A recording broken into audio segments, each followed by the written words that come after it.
Vamos abrir hoje em 1 Coríntios, capítulo 2, verso 16. Depois eu vou estar linkando um texto que é de Efésios. Depois eu vou linkar um texto de Efésios que fala sobre isso, que é o âmago disso, também a alma disso. E aqui está o problema do ser humano, que vai ser abordado hoje. Eu quero falar hoje sobre renovando o modo de pensar. Hoje é o tema, hoje é o assunto, hoje é o tema da palavra de Deus, renovando o modo de pensar. Eu louvo a Deus por todos aqueles que são ex-alcoólatras, aqueles que eram ex-traficantes, aqueles que são ex-gremistas, ex-colorados, não se importaram com o Grenal, estão adorando o maior vencedor da terra, Jesus Cristo. Nem Grenal segura o povo de Deus, né? Glória a Deus, Jesus é grande, maravilhoso e fiel. Graças a Deus. Meus irmãos, então vamos abrir aqui em 1 Coríntios 2, primeira carta que Paulo escreve aos Coríntios. Certa vez nós estudamos Coríntios, descobrimos que na realidade não é a primeira carta, mas sim a segunda carta dele. Ele escreveu 3 cartas para a igreja de Corinto. Uma talvez se perdeu em um dos seus naufrágios, né? Então 1 Coríntios capítulo 2, versículo 16, renovando o modo de pensar, diz assim: pois quem conheceu a mente do Senhor, que o possa instruir? Nós, porém, temos a mente de Cristo. Amém? Diga comigo: nós, porém, temos a mente de Cristo. Amém? Diga: eu preciso ter a mente de Cristo. Amém. Meus amados, tudo é difícil quando a mente não é renovada. A pessoa foi salva, mas não renovou a mente. Por que alguns lutam tanto contra batalhas que nunca foram vencidas? Seja um vício, seja um pecado, seja uma área da vida em fraqueza, é porque não conseguiu renovar a mente. Aquela pessoa que já foi perdoada pelo Senhor e recebeu de Deus a salvação, mas ele não consegue liberar o perdão, porque ele não foi renovado na sua mente. Aquela pessoa que anda um pouquinho, dá uma desistida, fracassa outra vez, não renovou a mente. Todos os problemas que nós temos é problema de falta de renovação da mente. Faltou água na sua casa, você dá um jeito, reclamando, fazendo alguma coisa, porque você precisa de água dentro de casa. Faltar energia elétrica é um caos. Dormir sem o ventilador, dormir sem o ar ligado é um caos. Você sente falta. Mas a mente que não renova não sente falta, talvez porque nunca renovou a mente. Razão dos maiores fracassos que a gente enfrenta é problema de falta de renovação da mente. E eu quero lhes dizer, meus irmãos, que nós encontramos Jesus, entregamos a vida para Ele, e a gente diz assim: o dia que eu aceitei Jesus, a minha vida mudou. Na realidade precisamos fazer uma correção de verbo, porque não tem como eu aceitar Jesus. Na realidade não tem como eu aceitar Jesus. Na realidade é Ele que me aceita. Aceitar o que é bom eu posso aceitar. Você trabalha no emprego, ganha R$700 por mês, de repente você tem a oportunidade de ganhar R$ 1.300. E aí assim você escolhe aceitar um novo emprego ou não.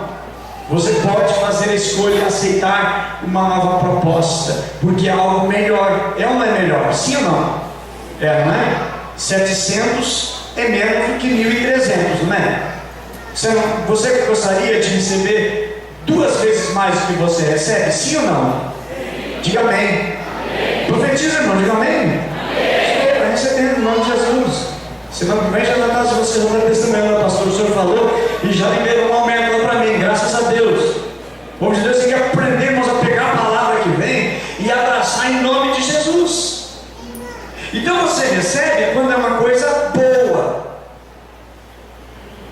Agora, quando é coisa ruim, aí você diz, olha, eu recebi uma bênção lá no meu trabalho, eu estava ganhando 1.800 e agora me baixaram para R$ 700. Que bênção. Isso aqui não é bênção. Você recebeu uma bomba. É que nem aquela pessoa que está vendendo um carro para você assim, ó, tinindo, barato, barbada. Aí você faz o teste lá, o cara encheu daquele óleo para não sair fumaça, né? Fez de tudo, e você viu o carro lustradinho, limpinho, ajeitadinho. Aí você andou uma semana com o carro, já transferiu para o seu nome, você descobriu que o carro é clonado, descobriu que o motor está fumando, descobriu que tem que trocar a caixa e descobriu que o carro está todo cheio de cupim. Está ruim a coisa. Você não recebeu uma coisa boa, você recebeu uma bomba. Você já recebeu alguma bomba? Eu já recebi. Eu já tenho alguns negócios aí ruins, eu já fiz, né? E quem já não fez um negócio ruim na vida aí, que atire a primeira pedra. Mas o que acontece? Jesus, irmãos, como é que eu aceitei Jesus? Jesus é bom demais, como é que eu... Agora, o fato é Jesus que me aceitou, eu sendo ruim. Eu estando em pecado, eu estando a minha vida toda torta, distante dele, inimigo da palavra, inimigo de Deus. Na realidade foi Jesus que me aceitou do jeito que eu era. Não é eu que aceitei algo maravilhoso, tremendo e bom. É bondade e misericórdia de Deus. Então, o que a Bíblia nos diz, irmãos? Lá agora reportando e trazendo para Efésios, a parte eu amo. Até o capítulo 3 de Efésios, extraordinário, revelação extraordinária, que coloca a igreja lá em cima, no topo. Mas no capítulo 3 em diante já começa a falar sobre coisas práticas. Do nosso dia a dia, como é que a gente tem que viver. Fala da nossa posição até o capítulo 3. E do capítulo 4 em diante ali, já não fala mais de uma posição, mas agora de um posicionamento que eu preciso tomar com Jesus. O meu posicionamento que preciso fala sobre a minha vida. Agora, capítulo 4, irmãos, versículo 22 nos diz. Capítulo 4, verso 22 diz assim: quanto à antiga maneira de viver, é assim que Paulo começa. Quanto à antiga maneira de viver, falando do passado, ou seja, o que mudou. Quando eu digo assim, quanto à minha antiga maneira de viver, eu estou dizendo assim, a maneira que eu vivia. E aí a minha pergunta como pregador dessa noite é: o que mudou? Antes de você vir a Cristo, antes de você ter feito a oficialização da tua entrega, da tua vida estragada a Cristo Jesus, o que mudou? Como é que era a sua vida?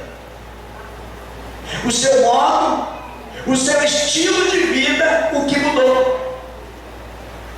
Aí depois o apóstolo Paulo continua ainda, versículo 23, vocês foram ensinados a despir-se do homem velho. E aqui ele está falando agora de uma linguagem bem fácil, que é aquela linguagem de tirar a roupa, de trocar a roupa. Por exemplo, você vai tomar um banho.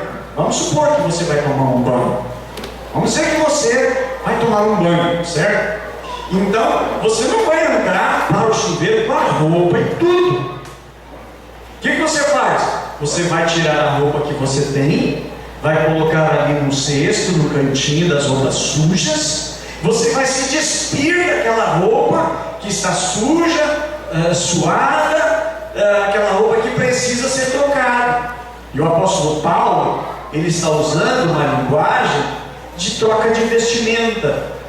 E ele diz assim: quanto à antiga maneira de viver, vocês foram ensinados a despir-se do velho homem, que se corrompe pelos desejos enganosos. E o versículo 23 ele diz assim: a serem renovados no modo de pensar. Amém? Diga comigo: ser renovado no modo de pensar. Então o apóstolo Paulo ele diz assim: vocês foram ensinados a despir-se. Na realidade, isso aqui, quando criança, a gente é ensinado. No início, mamãe e papai troca as fraldas, troca a roupinha, para ir lá no tio, para ir lá no dindo, para ir na vovó, para ir numa festa, para ir na igreja. Mas depois, com o tempo, eles mesmos já se vestem. Aqui o apóstolo Paulo está dizendo o seguinte: vocês foram ensinados a despir-se. Aqui entra o trabalho do discipulado, que é o ato de ensinar-nos a nos despir do velho homem. Por isso é muito importante a vida do discipulador sobre nós, que nos ensina a nos despir. Mas pastor, mas da roupa? Não é na roupa. Não estou falando com crianças, estou falando com gente que entende o que estou falando. Alguém ensinando a despir das coisas da velha natureza, do velho homem, das velhas atitudes, coisas que não devem viver na minha vida, que não devem andar comigo. Eu preciso ser ensinado por alguém que diga: olha, isso aqui não está certo, isso aqui precisa deixar de lado, precisa abandonar essa idolatria, essa velha paixão, essa coisa da velha natureza. Então o apóstolo Paulo diz assim: vocês estão sendo ensinados a se despir do que se corrompe com desejos enganosos. E aí ele diz assim: a serem renovados no modo de pensar. Então algo também interessante, irmãos, que nós precisamos aprender a pensar. Pastor, mas os pensamentos, eles são automáticos. E é verdade, irmãos. Os pensamentos são automáticos. Você não escolhe. Grava bem, se puder, escreve aí: eu não escolho o que eu vou pensar.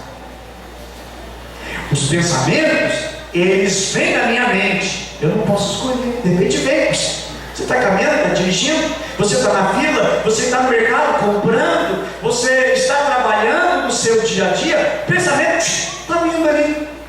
Agora, manter esse pensamento, sim, você pode escolher se mantém ele ou se descarta ele. Amém ou não amém? O que eu vou pensar, o que vem na minha mente, não sei. Às vezes pode estar pensando besteira, bobagem, imoralidade. A mente, irmão, é muito violenta, é muito rápida, é muito ligeira, é muito ligeiros são os nossos pensamentos. Então a gente não escolhe. De repente o pensamento veio, ele encontra ali uma brechinha e vai entrando. O vento, a janela está aberta na sua casa, o vento vem, de repente, mas nem tinha vento. O pensamento é assim, viu, já entrou. Então você não pode dominar o pensamento que vai entrar, mas você pode sim decidir se ele fica ou se ele vai embora. Você escolhe se permite aquele pensamento que está na tua mente, se você alimenta ele, se você dá comida para ele, se você diz: bem-vindo, pensamento, continua, fortalece, está aqui uma picanha, está aqui um banquete para ti, pensamento. Ou você só pensamento: rua, fora, não te quero na minha mente. Amém? Estamos entendendo? Então o pensamento vem, eu não posso escolher. Agora, no momento que ele veio à minha mente, assaltou a minha mente, eu decido se ele fica ou se ele vai embora. Então o apóstolo Paulo diz isso: serem renovados no modo de pensar. e revestir-se, novamente usa a linguagem da vestimenta, e revestir-se do novo homem criado. E olha só, o apóstolo Paulo diz: criado para ser semelhante a Deus. Esse é o projeto original de Deus.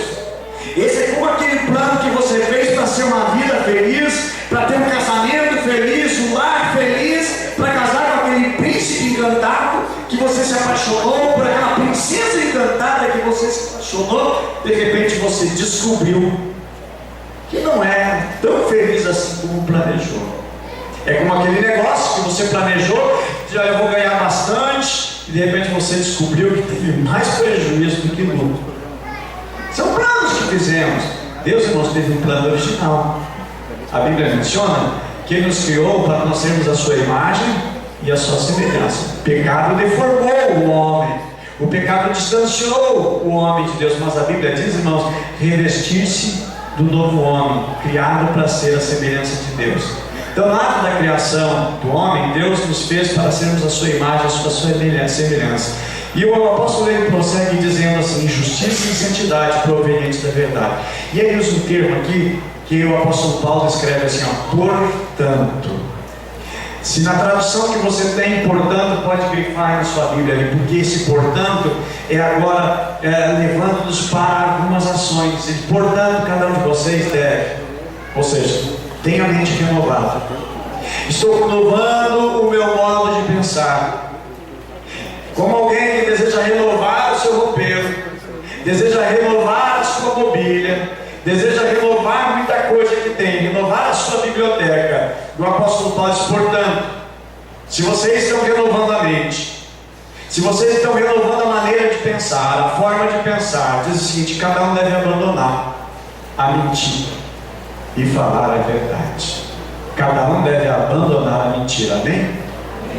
Diga para a pessoa que está do seu lado: a Bíblia diz que você tem que fazer como eu, abandonar a mentira. Seja todo homem mentiroso e Deus verdadeiro. Todo homem mente. Já falei que muitas vezes os pais mentem e mentem para os filhos. Aquela historinha: olha, o bicho papão vai te pegar. Não existe bicho papão. Criaram só para gerar medo na criança. Então, o ser humano, a sua natureza é uma natureza mentirosa, é uma natureza enganadora. Não tem mentirinha branca, meia mentira, meia mentira é mentira. É tudo igual, não muda nada. Mas o apóstolo Paulo diz o seguinte, ó: cada um, certo, abandone a maneira, a mentira e fale a verdade. Por que o apóstolo Paulo está escrevendo isso? Porque os irmãos mentiam, infelizmente. Dizendo: não, para aí, pastor, essa igreja eu não quero congregar, essa igreja eu posso. Porque se ele está escrevendo para os irmãos não mentir, porque eles estão mentindo, eles estão usando de mentira, não estão sendo sinceros. Você já observou que se Paulo escreveu é porque tem uma necessidade? E se está na Bíblia é porque temos essa necessidade de não pecar na nossa maneira de falar? Dizer que cada um fale a verdade ao seu próximo, pois todos somos membros do mesmo corpo. E ele diz assim, outro conselho também: quando vocês ficarem irados, não pequem. Irmãos, o momento de maior facilidade de pecar é quando uma pessoa está irada. O marido está irado com a esposa, ele sai de casa e de repente pensa bobagem. A esposa está irada, de repente vai pensar bobagem. Uma pessoa irada, ela vai fazer um julgamento precipitado, errado. Cuidado com o momento da ira. O momento da ira é um momento perigoso. Casal tomar uma decisão em cima de um momento que está efervescente a discussão não vale, não tem peso e não tem valor nenhum a decisão tomada no momento de ira. Momento de ira não é o momento de tomar decisões. Quando a poeira levantou, deixa a poeira baixar, deixa as coisas se acalmar, depois tomar uma decisão sensata. Quando as decisões são nécias, são loucas, são doidas, quando nós tomamos movido por ira, movido por raiva, por um ressentimento, por ódio, nós tomamos decisões erradas. Por isso o apóstolo Paulo ele aconselha aqui, no capítulo 4, verso 26, quando vocês ficarem irados, não pequem.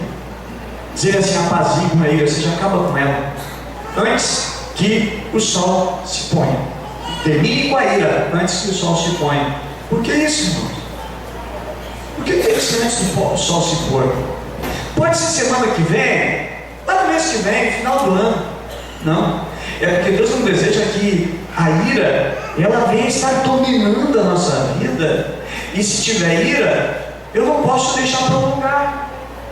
Se eu tiver alguma desavença com o meu irmão, eu preciso quanto antes resolver essa pendência, o mais rápido possível, porque senão eu vou ficar fervendo, eu vou ficar com o meu coração com algo brotando ruim dentro de mim, sentimentos ruins. Eu vou me tornar uma pessoa doente, depressiva, amargurado, e eu vou começar a produzir amargura que está dentro do meu coração, veneno que está dentro do meu coração. E assim é o nosso procedimento. Às vezes o irmão não sabe separar as coisas. Esses problemas que tem lá no trabalho leva para dentro de casa. Os problemas que tem dentro de casa leva lá para o trabalho. Eles não sabendo separar as coisas, certo? Cria uma tempestade. Por isso que o apóstolo Paulo diz o seguinte, não se põe o sol sobre a vossa ira, ou seja, antes do sol chegar, antes de anoitecer, vai lá e resolve a pendência. Conserta o quanto antes, mais rápido possível. Então nesta noite, se você tem alguma pendência com alguém, o quanto antes você resolver, é melhor para você. E ele diz assim também, versículo 27, não deem lugar ao diabo. Irmãos, o diabo ele não pode estar dentro de você, exceto que você dê liberdade para ele. Aqui entra a renovação da mente. Se eu permitir pensamentos, eu dou lugar para ele, eu hospedo ele, e eu coloco ele na minha suíte premium, no melhor lugar do meu coração, do meu pensamento.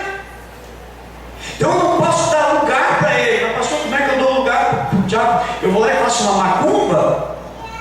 Eu vou lá e faço um voodoo? E aí eu dou lugar para o diabo? Não, meu irmão, não. Começa na mente, começa no pensamento.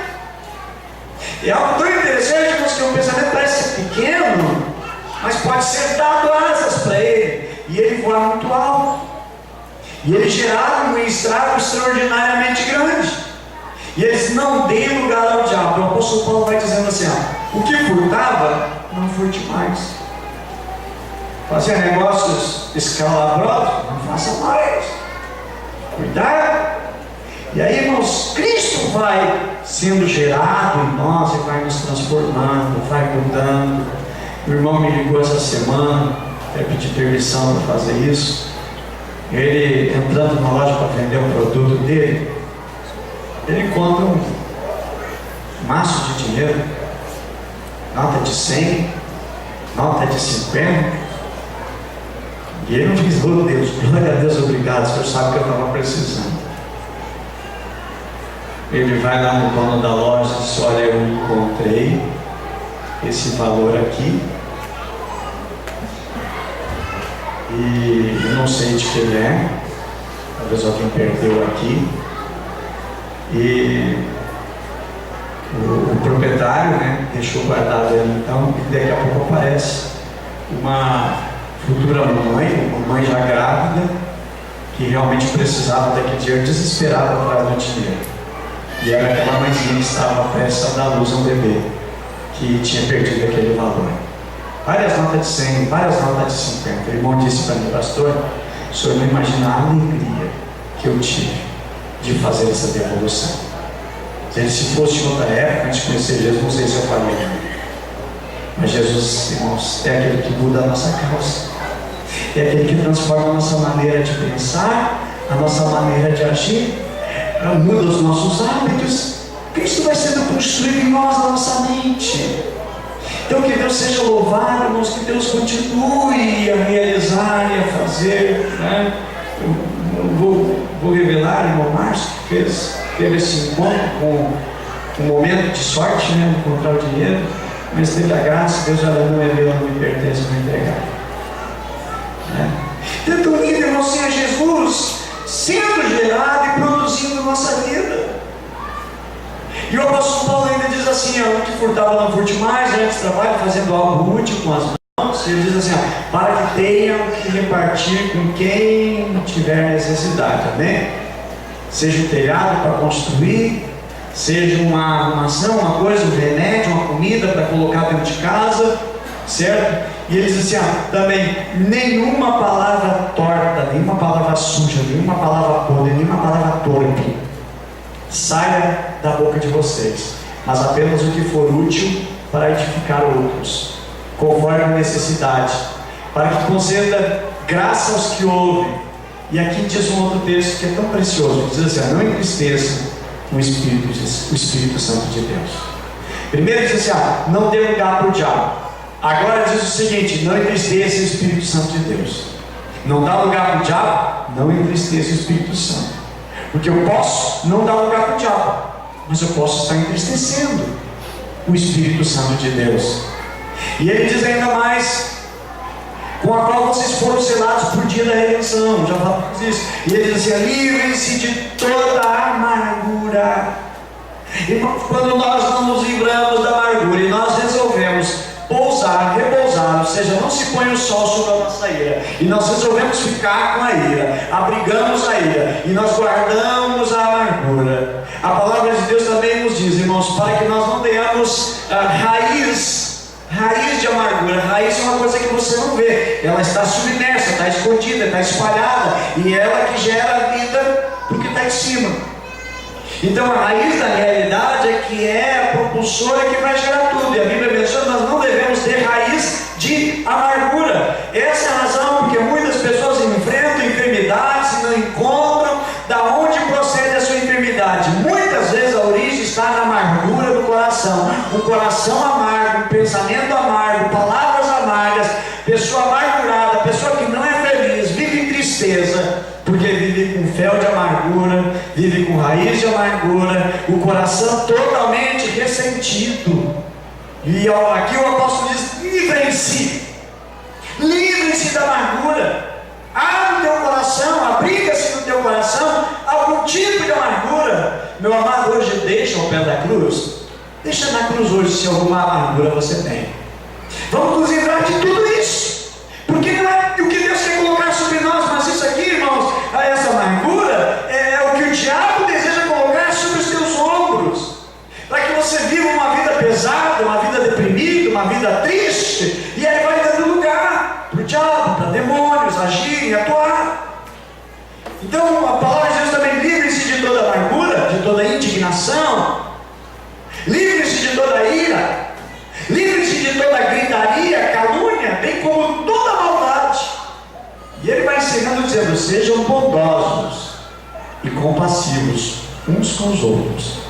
E diz mais ainda: perdoando-se mutuamente, assim como perdoou vocês em Cristo, da mesma maneira que ele me perdoou em Cristo. Agora a pergunta é: temos a mente de Cristo? Sim ou não?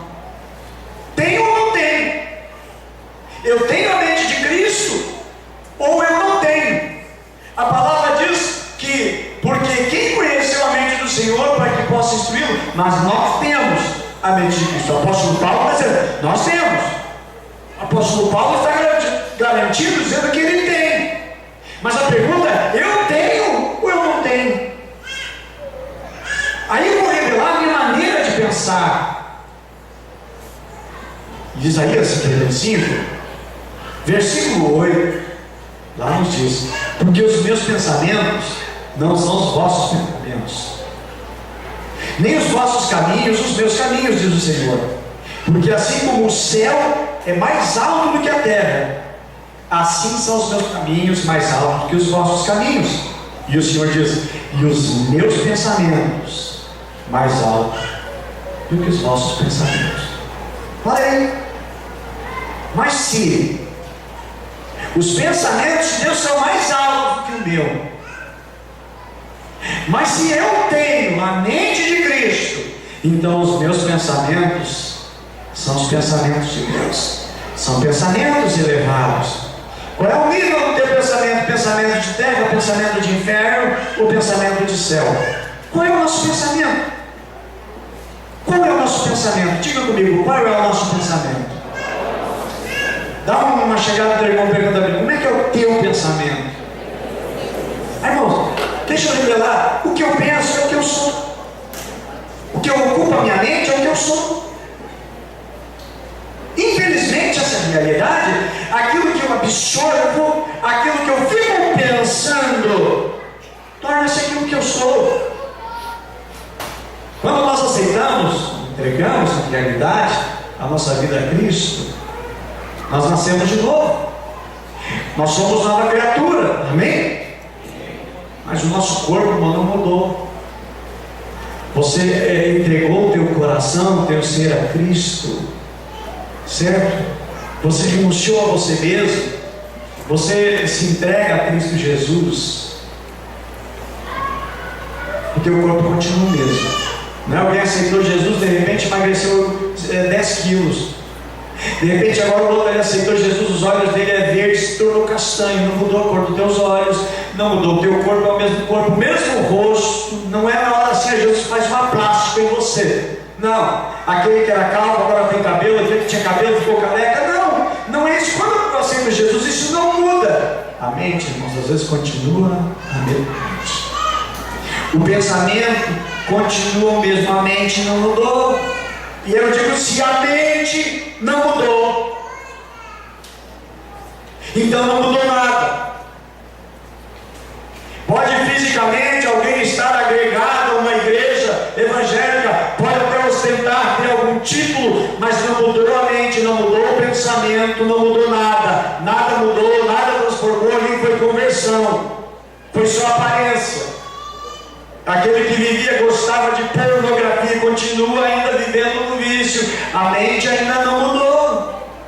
Aquele que gostava de beber os tragos, voltava torto para casa e continua ainda, a mente não mudou. Não houve mudança, porque a mudança começa na mente. Então, não foram renegados, sim, ou não. No que se trata da mente, irmãos, é algo que não é que Deus vai fazer. Há coisas que Deus não faz. Há coisas que eu que tenho que fazer, você que tem que fazer. Aí você vai orar dizendo, Deus, muda a minha mente, Deus. Renova a minha mente, Jesus. A palavra de Deus diz em Romanos,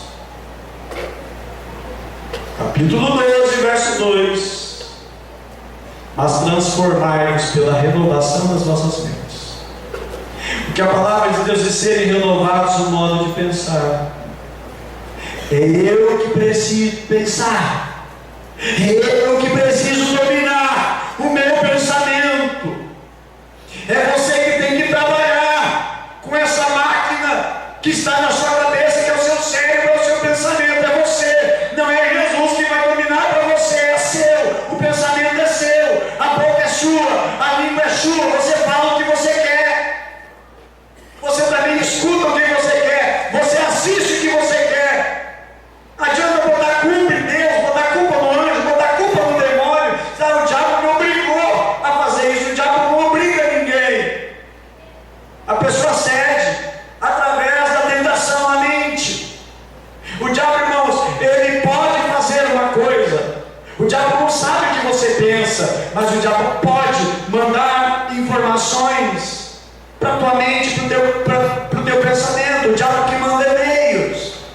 E aí você deleta ou não? Você coloca na caixa de spam, você coloca ali na caixa dos rejeitados, ou você coloca lá no histórico dos preferenciais. Nós fizemos escolhas.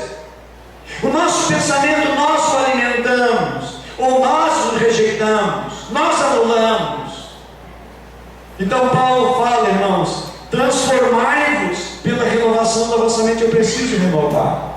É minha responsabilidade de renovar o meu pensamento. Aquele pensamento nunca dá certo na minha vida, para todo mundo dá certo, para mim nada vai, para todo mundo as coisas funcionam. Irmãos, é a tua mente, o problema é a tua mente.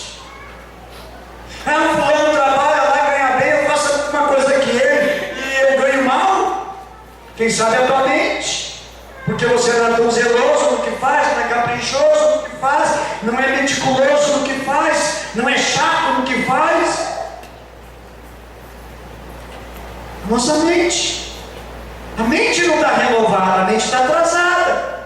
E aí entra e liga no que Paulo fala aos Coríntios sobre ser criança ainda está sendo criança, a mente não renovou, o corpo cresceu, e a cabecinha de alfinete, cabeça pequena, a cabeça do tamanho de um grão de feijão. A mente não cresceu, a mentalidade não cresceu. Então o que é ter a mente de Cristo? Todos podem ter a mente de Cristo? Sim, todos podem ter a mente de Cristo. Paulo tinha.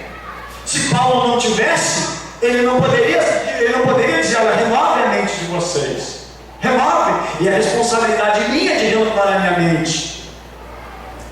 Não é responsabilidade do meu discipulador, do meu irmão, do meu vizinho, do meu pai, da minha mãe.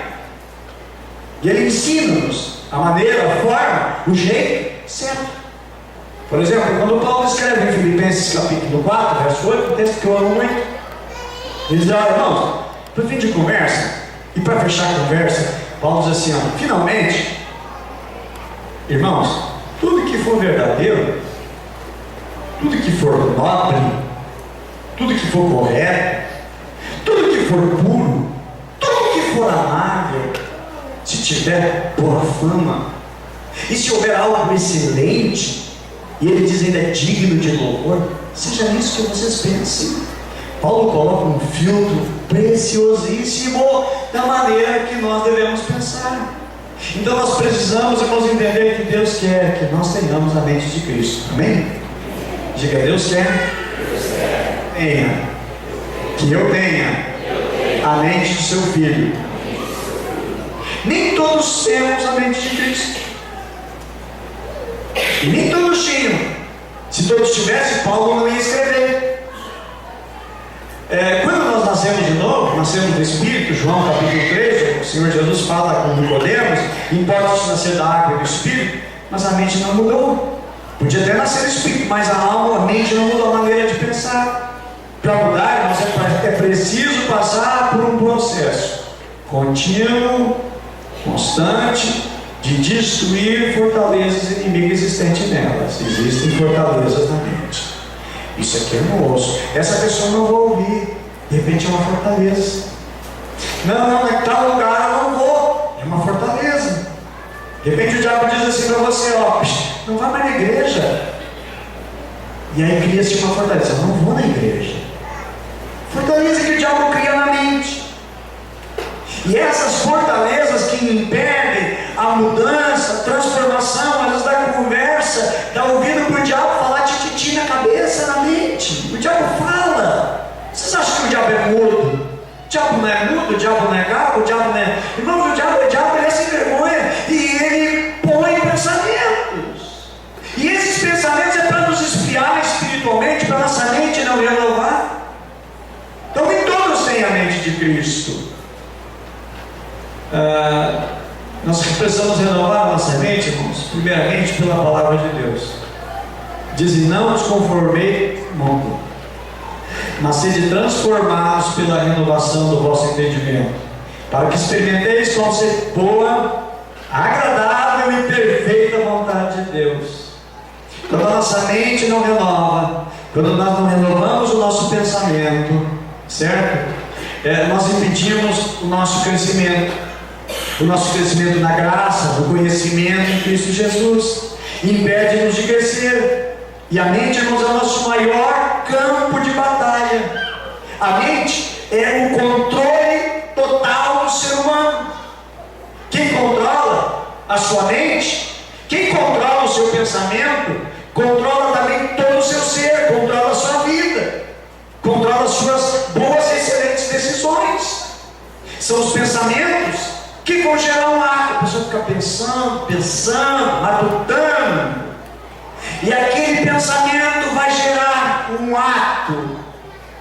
Os atos repetidos vão gerar atitudes.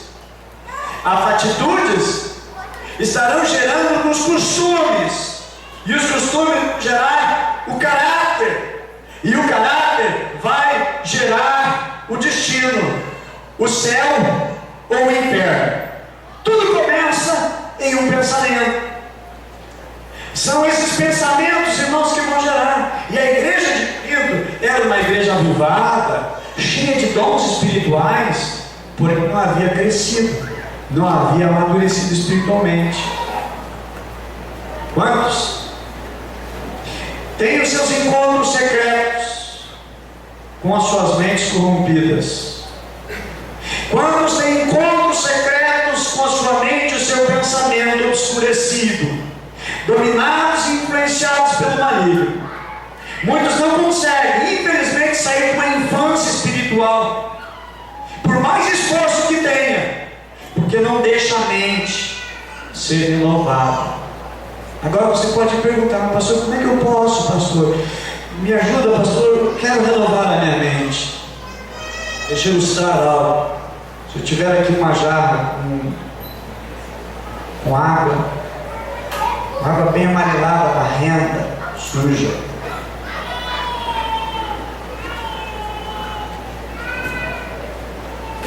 e eu não possa derramar esta água, lavar esse jarro, passar água nele, limpar bem, enxaguá-lo e deixar limpinho.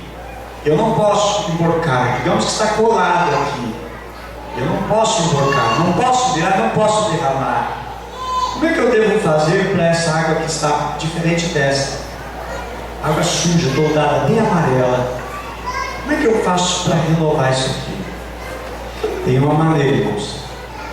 Eu pegar uma mangueira com água cristalina e eu colocar aqui a mangueira e deixar a mangueira correndo.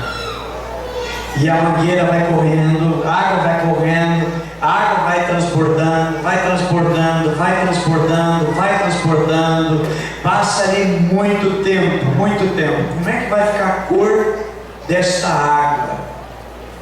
Vai continuar da mesma cor? Não vai, porque houve um renovo na água.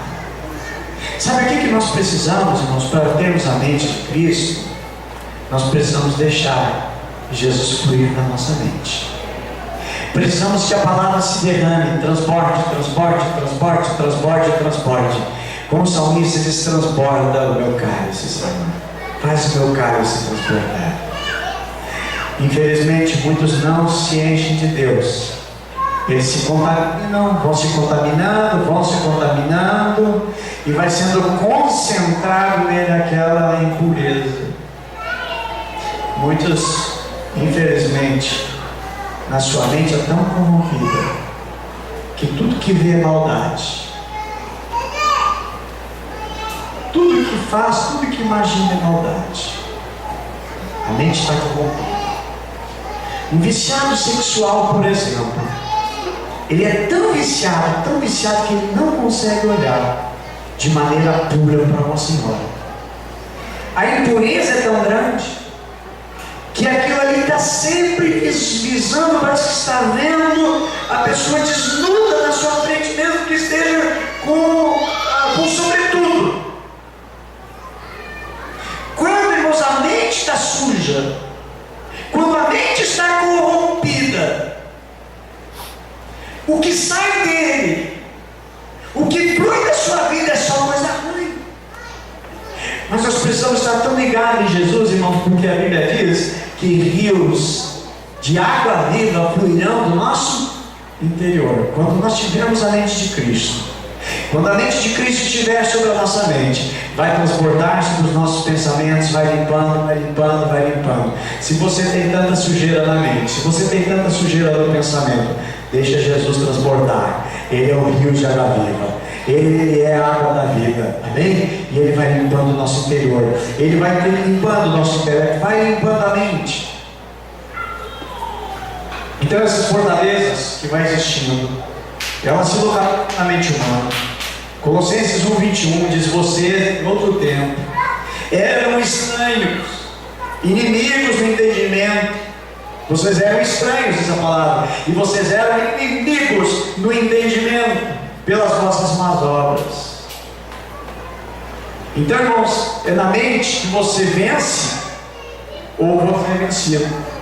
Ou você vence os enganos, ou você é vencido.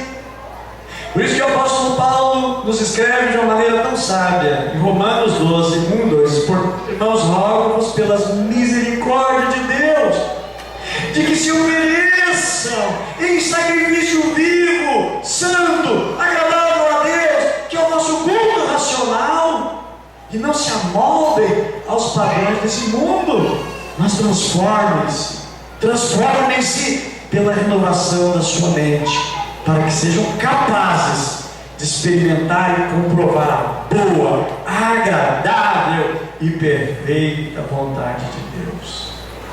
Infelizmente, há fortalezas que precisam ser vencidas. A fortaleza da morte espiritual, que a palavra de Deus diz: vocês estavam mortos nas suas transgressões e pecados. João capítulo 5, 24: eu lhes asseguro, quem ouve a minha palavra e crê naquele que me enviou, tem vida eterna e não será condenado, mas já passou da morte para a vida. A fortaleza da falta de conhecimento. Jesus diz em Mateus capítulo 22, 29: vocês erram, vocês pecam, porque não conhecem as Escrituras e nem o poder de Deus. Falta de conhecimento. Vida espiritual pobre. Oséias 4,6: o meu povo perece, o meu povo está sofrendo. Essa é a agonia do profeta Oséias.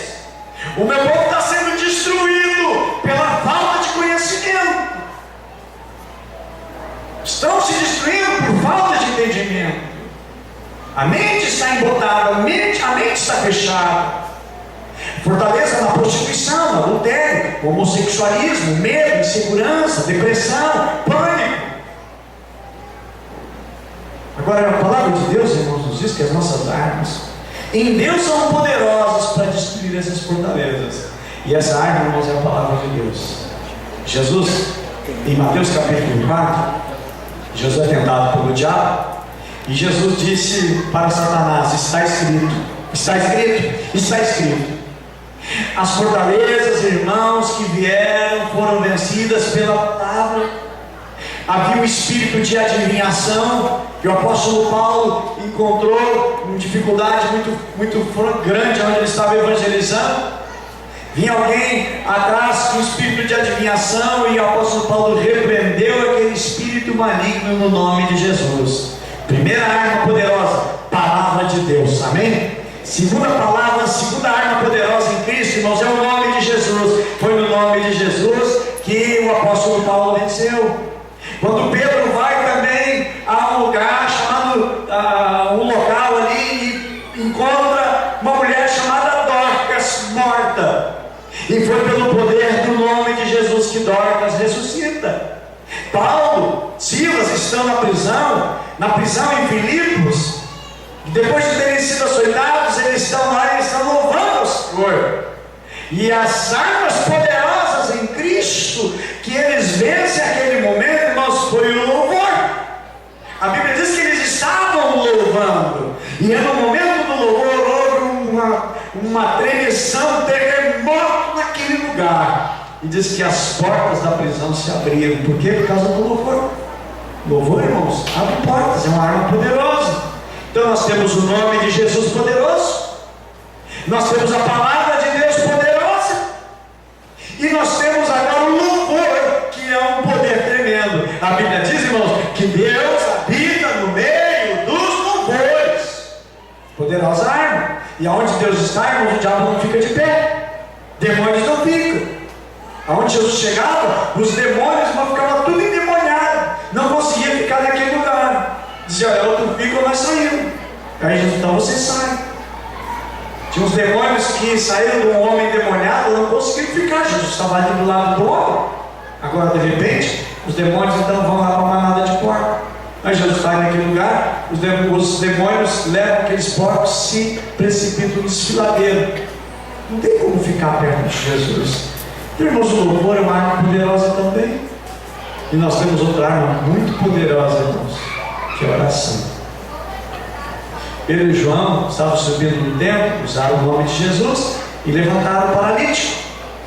Pedro encontra a enfermidade de um homem chamado Enéas, 8 anos, paralítico, lá em Atos capítulo 9, verso 34, Menciona 2 milagres de Pedro ali, feitos pelo nome do Senhor Jesus. Arma poderosa. Agora, algumas características daqueles que têm a mente de Cristo. A Bíblia chama de homens espirituais. Quem tem a mente de Cristo, a Bíblia chama de homens espirituais, pessoas espirituais. 1 Coríntios 2, verso 14. O homem natural não compreende as coisas do Espírito de Deus, porque ele parece loucura e não pode entendê-las, porque elas se discernem espiritualmente. Mas o que é espiritual discerne bem tudo. Ele de ninguém é discernido. 1 Coríntios capítulo 2, versículo 14, fala que ele tem discernimento espiritual. Ele se alimenta de comida sólida, conhece a palavra de Deus, tem a mente renovada pela palavra de Deus. Amém? Nós temos a mente de Cristo, escreveu o apóstolo Paulo. Que, amados, nossa vida possa ser crescente, e que nós possamos eu tenho a mente de Cristo, eu possuo a mente de Cristo. Ou se não tem, eu preciso ter a mente de Cristo. A minha maneira de pensar, a minha maneira de viver vai ser tendo a mente de Cristo. Quem tem a mente de Cristo manifesta os frutos do Espírito, que está em Gálatas capítulo 5, verso 22, você pode ler depois em casa, fala sobre paz, longanimidade, benignidade, mansidão, domínio próprio, temperança. Mostra isso aqui. Também é um resultado contínuo de crescimento. Vai crescendo, tem maturidade, perfeito, adulto, já para pensar, já crucificou a sua carne, a sua paixão, as suas concupiscências, conforme diz lá em Gálatas 5. É um homem que é uma pessoa que não tem dificuldade de ir para a oração, buscar a Deus e clamar ao Senhor nas suas dificuldades. Anda por fé, vive por fé, ama a Deus sobre todas as coisas. Consegue olhar para o seu irmão com um olhar não de alguém menor que ele, mas alguém igual a ele ou melhor que ele. É alguém que tudo crê, que tudo supera, é paciente, é manso, é humilde de coração. É o que o Senhor Jesus aprendeu de mim, que sou humilde de coração. Então é a mente de Cristo, como Jesus andava. Então, como identificar aquele que tem a mente de Cristo? E como saber se tem a mente de Cristo? Jesus disse aos irmãos que é pelos frutos que se conhece a árvore, ou seja, os frutos da minha vida, que vai mostrar se a minha mente ela é de Cristo ou não. Agora, o que fazer, irmãos, para termos a mente de Cristo? É preciso passar, irmãos, por um processo de quebrar fortalezas que me impedem de crescer e que impedem a minha mudança. E eu preciso renovar pela palavra de Deus. Bem? Então, que esse padrão da mente de Cristo esteja sobre nós. E que padrão é esse? Paulo escreve aqui, e eu quero finalizar com esse texto que Paulo escreve aos Filipenses, no capítulo 4, e o versículo 8 que nós lemos. Então temos aqui um padrão de Deus, infelizmente temos também um padrão do inimigo. O padrão de Deus, irmãos, quanto ao mais irmãos, escreve o apóstolo Paulo. O padrão do inimigo é quanto mais meus escravos. O padrão de Deus é tudo que é verdadeiro. O padrão do inimigo é tudo que é falso. O padrão divino, o padrão de Deus é tudo que é honesto. O padrão do inimigo, tudo que é desonesto. O padrão divino, o padrão de Deus é tudo que é justo. O padrão do inimigo, tudo que é injusto. O padrão de Deus, na mente de Cristo, tudo que é puro. E o padrão do inimigo, tudo que é impuro. O padrão de Deus, tudo que é amável. E o padrão do inimigo é tudo que é odiável. O padrão de Deus, tudo que é de boa fama. E o padrão do inimigo, tudo que é de má fama. O padrão do Senhor Jesus é se há alguma virtude. E o padrão do inimigo é se não tem nenhuma virtude. O padrão de Deus se tem algum louvor. E o padrão do inimigo é se não tem nenhum louvor. O padrão do inimigo é nisso pensai. E o padrão de Deus também, nisso pensai. No que é puro, amável, boa fama, virtude, louvor, honesto e verdadeiro. O padrão do inimigo que é desonesto, injusto, que é falso, o que é escravo, que é odiado, que tem má fama, que não tem virtude, que não tem louvor. Então que Deus renove a nossa mente. Deixa Deus derramar nesta noite com água cristalina sobre o teu vaso. Deixa Deus jorrar no meio daquela água lamacenta, e Deus começar a purificar essa água que vai saindo o seu toldado, que vai saindo daquela sujeira e vai entrando coisa nova. Que Deus nos dê mente renovada para destruir as fortalezas do inimigo. Que Deus nos dê mente renovada que produz uma nova maneira de pensar, uma nova maneira de ver, uma nova maneira de sentir, uma nova maneira de agir. A mente, irmãos, ela reflete a glória de Deus, ou a mente reflete também os investimentos que o inimigo vem a fazer. E o propósito do inimigo é nos destruir, o propósito de Deus é nos construir, reconstruir, refazer. O propósito de Deus é perdoar, o propósito de Deus é levantar, o propósito do inimigo é abater, é destruir, é matar, é roubar, é desfazer, é arrancar, é cara a vida num verdadeiro inferno em vida ainda, mas que o Senhor nos transforme. E eu quero dizer, irmãos, finalizando, não existe transformação real sem renovação da mente. Não existe conversão real se não houver conversão na minha mente, no meu pensamento. Só tem conversão verdadeira se a mente for uma processadora de pensamentos segundo o padrão nos ensinado em Filipenses 4:9. A palavra de Deus, irmãos, agita nós, nos agita, ela nos tira do conforto, e ela nos dá uma missão, mas transforma e melhora a nossa vida. Jesus nunca piora a nossa vida, Jesus no nosso caminho só melhora. Qual é o padrão que você tem vivido? É o padrão de Deus? Você aceita qualquer coisa? A sua mente? Às vezes o diabo, irmãos, faz pensar coisas assim, vai ser uma grande vantagem. Eu sou conversava nessa semana com uma pessoa, disse: pastor, fui roubado, me deram prejuízo de R$8.000, levaram meu lote, todo o meu trabalho estava dentro do lote. Diz ele: mas tem um sistema lá no lote que consegui identificar a localização. Peguei o meu amigo que é da polícia, fomos lá e recuperamos um lote que valia uns R$2.000 ou mais. Diz ele: o cara comprou por R$300, perdeu R$300, sujou o seu nome. Barato. E é assim que os inimigos às vezes querem vender um barato para a gente, para destruir, para acabar seus caminhos fáceis, os atalhos da vida. Mas a Bíblia diz, irmãos, que há pensamentos que são caminhos de morte. São os pensamentos que o inimigo tem, mas os pensamentos de Deus são elevados. E Ele nos diz: eu sei que pensamento tenho de vós. São pensamentos de bem e não de mal. Deus tem uma mente, Deus tem um pensamento. Esses pensamentos de Deus produz para a nossa vida. Que Deus, irmão, seja louvado no nosso pensar. O nosso pensar vai gerar um agir. Esse agir vai gerar um hábito. Esse hábito vai produzir um caráter. E esse caráter gera um destino. Que o Senhor nos guarde na sua mão. Que o Senhor nos proteja. Que nós vamos usar, que o apóstolo Paulo nos ensina também em Efésios, usar o capacete da salvação. Mente protegida, cabeça protegida. Que o Senhor nos guarde. Vamos ficar.